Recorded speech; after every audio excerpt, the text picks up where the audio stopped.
guys, delayed Merry Christmas po sa inyong lahat. So for today's video is papakita ko yung mga natanggap kong Christmas gift. At so let's start guys. So first but not the least is this thingy. So ito first, this is a earphone guys. Request ko to kay mami nung nag-Christmas party kami dito sa bahay. Nung December 23 at ayan. Ito siya guys. Super nice. Thank you mommy. Second is this Funko Pop siya. Hindi to binili sa akin ni mami para sa Christmas mismo. Binigyan niya sa akin to yung may pinuntahan kami nun eh. So, kinonsider ko na to as Christmas gift ni mami. Yan. So, Funko Pop siya na Mickey Mouse. Nagko-collect kasi ako ng mga Funko Pop. Wait lang, kunin ko pa yung dalawa kong Funko Pop.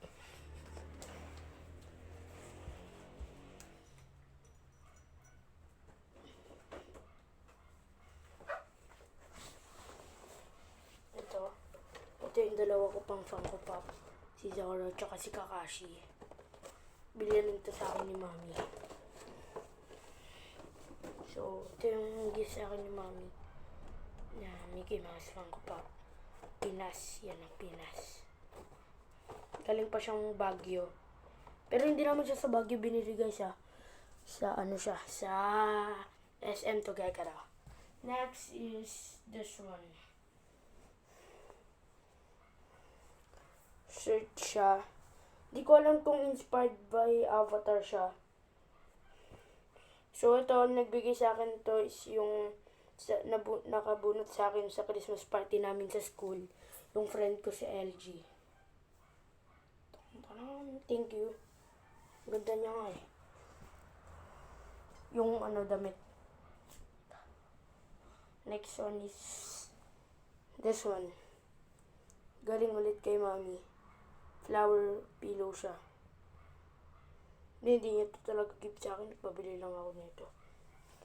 Next, last but not the least, last na to. Last gift na natanggap ko.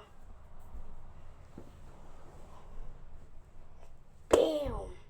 Jordan 1 High Cut. Di ko nga alam kung anong pangalan. Pero yun siya. Gift sa akin to. From Santa. This Jordan 1 siya.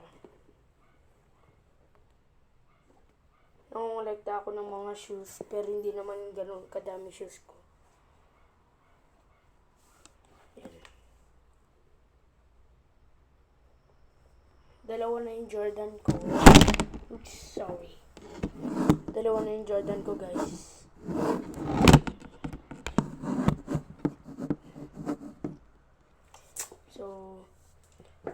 So yun guys. Ito na yung end ng video natin. Mabilisang video lang to. Kasi hindi naman ganun kadami yung gift. Yung madami nga to eh. So, bye guys.